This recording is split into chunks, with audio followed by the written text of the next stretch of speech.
The morning mist clings to Bitsa Park like a shroud. Moscow, 2006. A jogger's scream pierces the autumn air.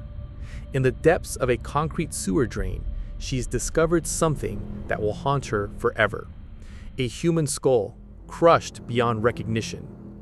The hammer blows were so violent that fragments of bone scattered like broken porcelain across the grimy concrete. Within hours, police cordoned off the entire section of parkland. But this wasn't their first visit to Bitsa Park. Not even close. For years, bodies had been surfacing here. Homeless men, alcoholics, the forgotten souls of Moscow society. Each one bore the same signature: brutal head trauma inflicted with surgical precision. The Russian media remained silent. The police offered no explanations, but panic spread through Moscow's underbelly like wildfire. People whispered of a monster stalking the shadows, hunting human prey with the methodical patience of a chess grandmaster. But little did they know, this was just one square on the chessboard. 27 years earlier, in a cramped Soviet apartment, Alexander Pichushkin was born into a world that would never truly understand him. Even as a child, he possessed an unsettling intelligence. But intelligence without empathy is a weapon without a safety. His childhood appeared unremarkable on the surface, a quiet boy who preferred books to friends. But at age 4, everything changed when Alexander suffered a traumatic head injury, falling backward off a swing and fracturing his frontal lobe, therefore damaging the very region of the brain responsible for impulse control and moral reasoning. His grandfather noticed the change first. Where once there had been a shy but gentle child, now there was something cold and calculating. Alexander began torturing insects with scientific precision. He would catch birds and systematically break their wings, watching their desperate attempts to fly with the detached curiosity of a researcher. But it was chess that truly captured his imagination. On the 64 squares of the chessboard, he found perfect order, complete control. Every piece had a purpose, every move had consequences. Here, he was God. The other children sensed his difference and kept their distance. But Alexander told himself he didn't need them. Therefore, he began viewing them as inferior beings. They were weak, predictable, pawns in a game they didn't even know they were playing. As Alexander entered his 20s, his contempt for humanity crystallized into something far more dangerous than mere antisocial behavior. He had studied the great chess masters, Kasparov, Karpov, Fischer, but their battles were confined to wooden boards. Alexander dreamed of a grander game. He began frequenting Bitsa Park, a sprawling wilderness on Moscow's southern edge where society's outcasts gathered to drink away their sorrows. Here were the perfect test subjects, men with no families, no jobs, no one who would miss them when they disappeared. Alexander would approach these lonely souls with vodka and the promise of friendship.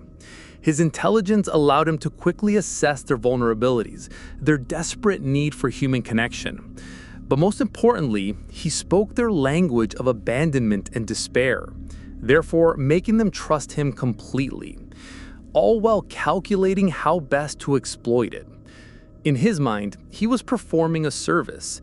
These men were already dead, spiritually, emotionally, socially. He was simply making their physical reality match their existential one. Life meant nothing unless you possessed the power to take it away. The park became his hunting ground, the bottle became his lure, and death became his ultimate expression of dominance.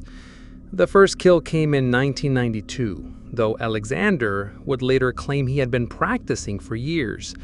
Mikhail Odichuk, a homeless alcoholic, followed Alexander deep into the wooded sections of Bitsa Park, enticed by promises of vodka and companionship. They sat on a bench overlooking a concrete drainage pipe. As Mikhail tilted his head back to drink, Alexander struck with a hammer he had carefully concealed. The blow was precise, calculated, delivered with enough force to cause instant unconsciousness. but administered with the clinical detachment of a surgeon. Alexander dragged the body to the sewer opening and pushed it inside, watching it disappear into the darkness below. Standing over that concrete tomb, he felt something he had never experienced before: absolute power over another human being. It was intoxicating. The murder went unreported. No investigation followed. Mikhail Odichuk had simply vanished from a world that had already forgotten he existed. But for Alexander, this invisibility revealed something crucial. He had found the perfect hunting ground.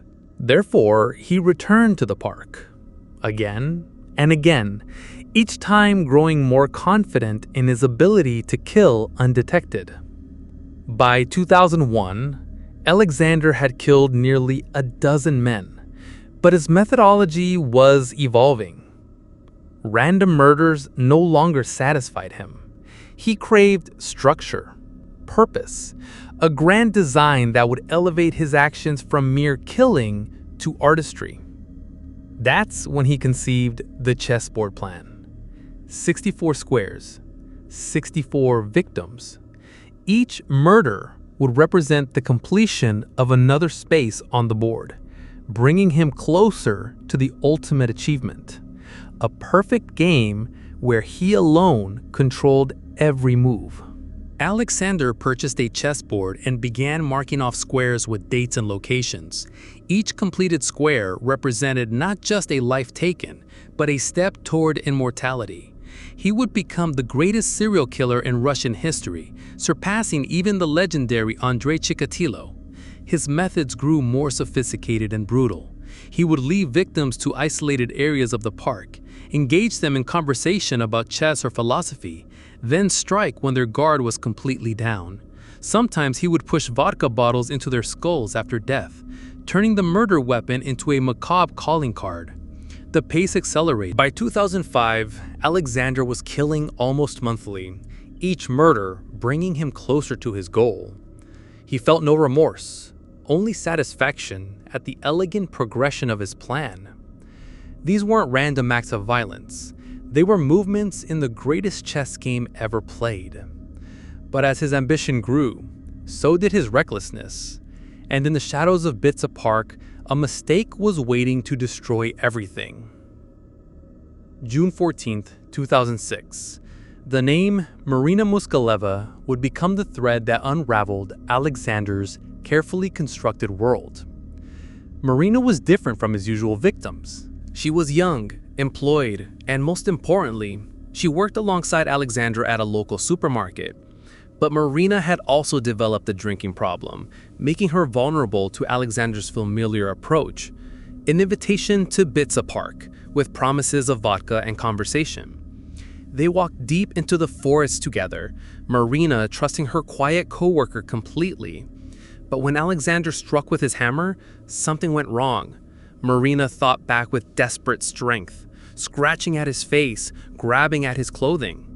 In the struggle, her MetroCard fell from his pocket, concrete evidence linking him to her disappearance. When Marina failed to return home, her family immediately contacted police. Unlike Alexander's previous victims, Marina had people who loved her, people who demanded answers. Her mother provided investigators with Marina's last known whereabouts and the name of the coworker she had planned to meet. 3 days later, Marina's body was discovered in Bitsa Park. The familiar pattern of head trauma was immediately recognizable to investigators who had been quietly tracking similar murders for years. But this time, they had something they'd never possessed before: a suspect with a clear connection to the victim. Alexander Pichushkin's name was about to become known throughout Russia. For over a decade, Moscow police had maintained strict silence about the mounting body count in Bitsa Park. In Putin's Russia, admitting the existence of a serial killer was tantamount to acknowledging that the state couldn't protect its citizens, a politically unacceptable narrative. But Marina Moskaleva's murder shattered that carefully maintained secrecy. Her family's relentless media campaign forced authorities to acknowledge what they had been hiding. A methodical killer had been stalking Moscow's most vulnerable residents for years. The Russian tabloid press exploded with sensationalized coverage. Headlines screamed about the Chessboard Killer and his systematic plan to murder 64 people. Television programs featured dramatic reenactments and expert analysis, turning Alexander's crimes into macabre entertainment for a nation hungry for scandal. Behind closed doors, police officials scrambled to contain the damage. How had one man killed so many people without detection? Why had previous investigations been so ineffective? The questions threatened to expose years of bureaucratic incompetence and willful negligence. As public pressure mounted, investigators realized they were facing something unprecedented in Russian criminal history. A serial killer whose intelligence and planning had allowed him to operate virtually undetected for over a decade.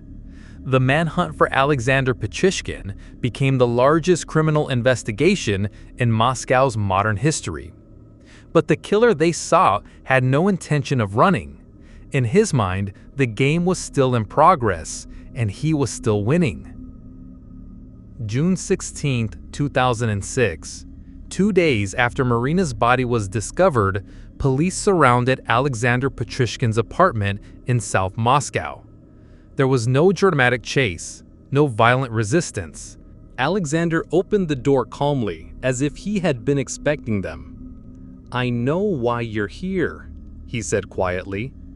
"I've been waiting for this conversation." In the interrogation room, Alexander displayed an unsettling combination of pride and matter-of-fact confession. He spoke about his murders with the analytical detachment of a chess master reviewing a completed game, describing victims not as human beings, but as pieces he had successfully removed from the board. "I started killing for the same reason other people start smoking," he explained to investigators. "It's a habit, but it's also necessary." These people were already dead, spiritually, emotionally. I simply made their physical condition match their spiritual one. When shown his chessboard with its marked squares, Alexander's eyes lit up with genuine enthusiasm. He walked investigators through each murder, providing details that only the killer could know. 49 squares were marked, 49 confirmed kills, with investigators suspecting the actual number was far higher. "I wanted to kill 64 people," Alexander stated matter-of-factly. "Like the squares on a chessboard. It would have been beautiful, perfect completion. But I suppose 49 is still quite impressive by Russian standards." The complete absence of remorse chilled even experienced detectives. Alexander showed more emotion discussing his favorite chess openings than he did describing the brutal murders of dozens of human beings. The trial of Alexander Pichushkin began in September 2007, capturing the attention of the entire nation. For months, Russians watched as prosecutors methodically presented evidence of one of the most prolific killing sprees in their country's history. Alexander sat in the defendant's cage with the same calm demeanor he had displayed during interrogation. When asked to explain his actions, he spoke eloquently about the philosophical implications of murder, the nature of power, and his belief that killing was simply the ultimate expression of intellectual superiority. "A life without murder is like a life without food," he told the court. "You can exist, but you cannot truly live.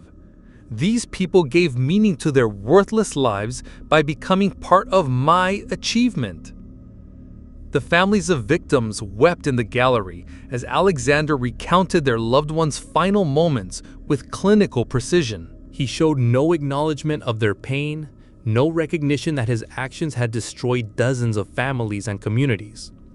On October 29, 2007, Alexander Pichushkin was convicted of 49 murders and sentenced to life imprisonment without the possibility of parole.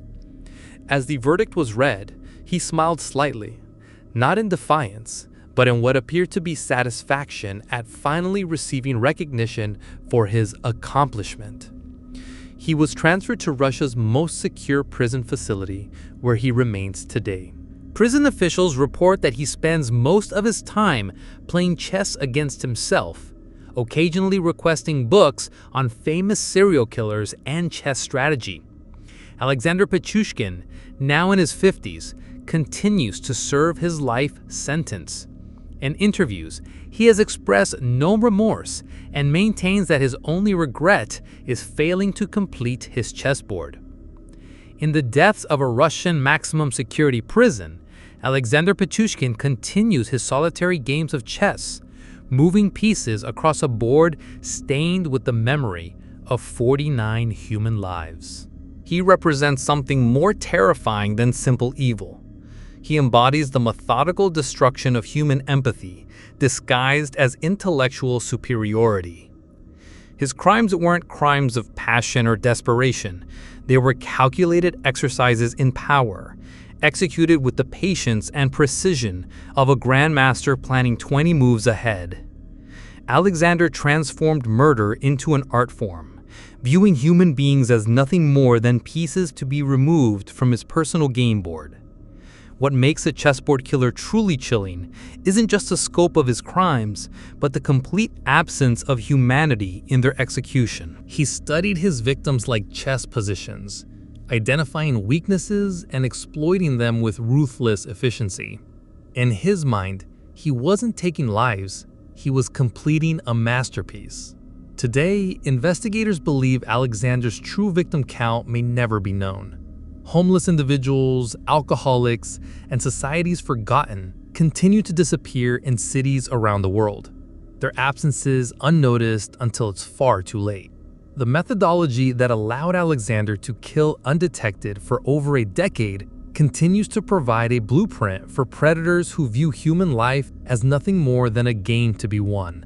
He didn't finish his chessboard, but he got farther than anyone ever should.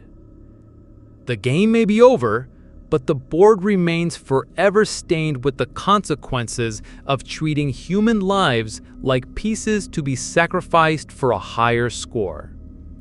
And somewhere in a Russian prison cell, Alexander Pichushkin continues playing chess against himself, perhaps still dreaming of the 15 squares he never got to fill.